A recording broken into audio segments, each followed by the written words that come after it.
Bueno, lo primero que nos debería ocupar entonces sería echar un vistazo a los orígenes de la confrontación entre filosofía y pedagogía, confrontación que en cierto modo permite el arranque o explica el arranque en un sentido muy relevante de lo que es propiamente la filosofía, ¿no? La filosofía nace en buena medida en una confrontación dialéctica con referentes pedagógicos de enorme influencia institucional ya en la antigua Grecia. Habría una pedagogía aristocrática que arrancaría en toda la tradición poética. He puesto ahí los tres ejemplos quizá más relevantes, por supuesto el de Homero, el de Píndaro, que es muy específicamente implica de manera específica y explícita una pedagogía aristocratizante en la cual, sobre todo, y esto es uno de los conceptos de los polos de la dialéctica que vamos a ir viendo, en este caso el polo naturaleza, el que cristaliza en ese tipo de enseñanza, la educación o la pedagogía aristocrática que defiende Píndaro es precisamente esa, la de la naturaleza, la que viene dada en cierto modo por la naturaleza y que ningún saber podrá colmar o podrá nivelar, ¿no? Y el caso espartano de Tirteo, que es un caso particularmente interesante. El otro caso es el de la sofística, ahí sí nos vamos a detener un momento, si les parece bien. Los dos ejemplos quizá más notables sean el caso que nos ocupa, el de Gorgias y el de Isócrates.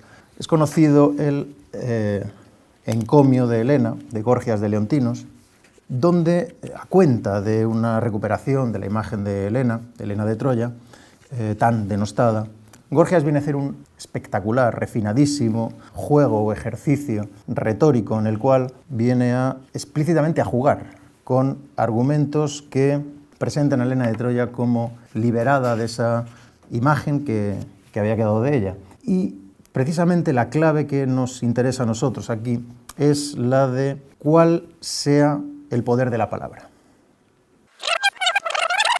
Precisamente la clave que nos interesa a nosotros aquí es la de cuál sea el poder de la palabra.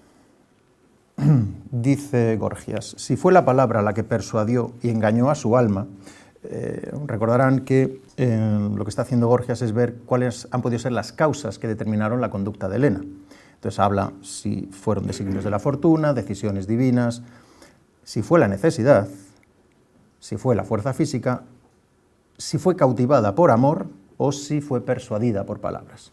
Entonces, cabe un tipo de causalidad ligada al destino, una causalidad divina, una causalidad material, la fuerza física, la fuerza de las pasiones y finalmente la que es más interesante porque es la que, si bien en cierto modo, sobre todo en el plano de la retórica implicada con las otras, es la que más interesa como sofistas y sobre todo en el discurso del sofista como un discurso capaz de generar convicción, es decir, como un discurso capaz de enseñar. Es esa persuasión por la palabra la que le interesa a Gorgias. Decía entonces que si fue la palabra la que la persuadió y engañó a su alma, tampoco en este caso es difícil defenderla y rechazar la culpabilidad de esta manera. La palabra es un gran soberano, un gran dinasta. Y inmediatamente después, un poquito más adelante, llega a utilizar el término hechizar. Es una palabra que utiliza también Sócrates en sus diatribas con los sofistas, hasta el punto que llega a decir Sócrates en algún caso que hay que estar siempre alerta, porque incluso él mismo, oyendo a los más refinados de los sofistas, estuvo a punto de dejarse convencer por ellos, ¿no? Y de ser hechizado o hipnotizado. El término que utiliza es hipnosis. La palabra es un gran soberano, un gran dinasta. Y inmediatamente después, un poquito más adelante, llega a utilizar el término hechizar.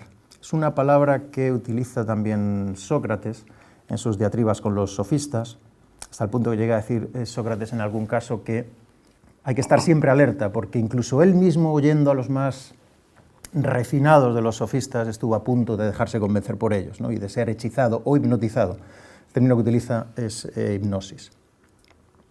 Entonces dice Gorgias más adelante que la persuasión propia de la palabra modeló el alma a su voluntad. Los concursos reglados de oratoria, dice un poquito más adelante, en los que un solo discurso deleita y persuade a una gran multitud si es redactado con arte, aunque no haya sido pronunciado según la verdad. Esa es la clave tanto de la enseñanza sofística como, en cierto modo, de la enseñanza de la poética. El propio Gorgias finaliza diciendo que esto ha sido un ejercicio lúdico, es decir, que lo relevante en el ámbito de la sofística es precisamente la destreza, ¿no? El dominio, la perfección técnica de la oratoria con el único propósito de generar convicción. Esto en el ámbito de la enseñanza es precisamente el efecto de la mutación de una pedagogía dogmática arraigada en las tradiciones mitológicas que los poetas, cuya continuidad los poetas garantizan. Con los sofistas se habría producido una curiosa mutación, según la cual el que aprende sigue estando completamente a expensas del que teje, del que urde el discurso. Con los sofistas se habría producido una curiosa mutación, según la cual el que aprende sigue estando completamente a expensas del que teje, del que urde el discurso. Es contra esos dos polos contra los cuales se enfrenta Platón. El segundo caso de sofista es un caso importante porque realmente la influencia en la configuración de algunas instituciones escolares en el periodo helenístico, de algún modo siguieron el modelo educativo de Isócrates mucho más que el platónico, ¿no? Entonces hay un par de textos, como digo, bastante sugerentes en el caso de Isócrates con respecto a su concepción también de la enseñanza y por lo tanto de la transmisión del saber.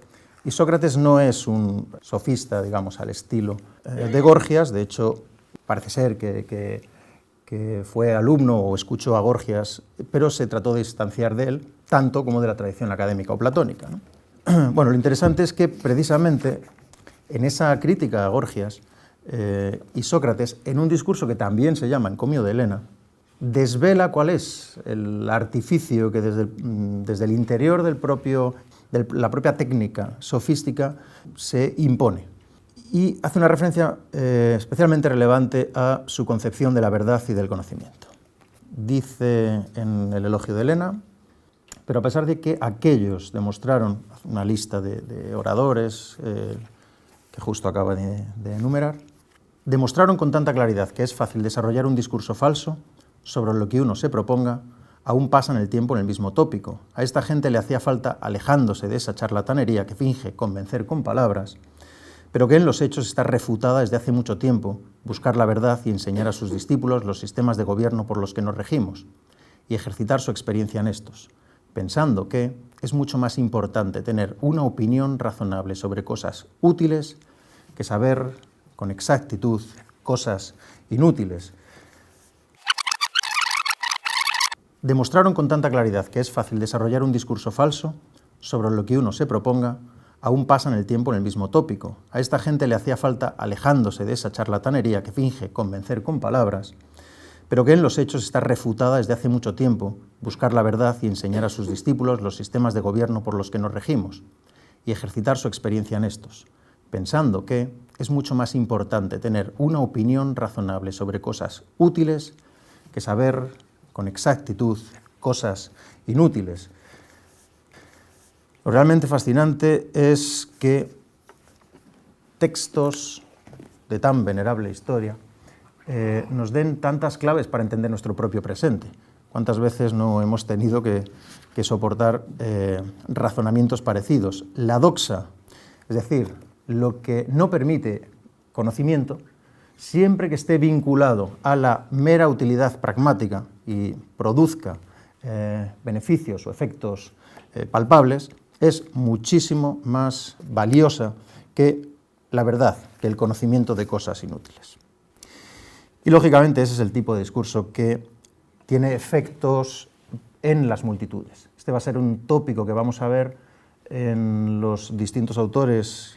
Dice Isócrates, es evidente que quienes pretenden hacer o escribir algo agradable a la mayoría no deben buscar los razonamientos más provechosos, sino los más fabulosos. Con tales ejemplos queda demostrado a quienes desean cautivar el alma de sus oyentes, que deben evitar reprender y aconsejar, y en cambio han de decir lo que a su juicio agrade más a la multitud. No hay equívoco posible en la configuración del discurso sofístico, que es una técnica específica para generar asentamiento o consenso en la multitud. No hay equívoco posible en la configuración del discurso sofístico, que es una técnica específica para generar asentamiento o consenso en la multitud. Tejer fábulas, construir mitos que sin embargo ahora no estén ya teñidos con el barniz rancio o casposo de la tradición, sino que se presenten a sí mismos precisamente como lo más resplandeciente, como lo más novedoso, como lo más innovador. Eso es lo que más eficacia tendrá en las multitudes, y especialmente hoy día, desde finales del siglo XX y principios del XXI, esos centros en los que se acumulan multitudes expuestas a los sofistas de turno, como son los centros escolares de la posmodernidad en los sistemas educativos de enseñanza.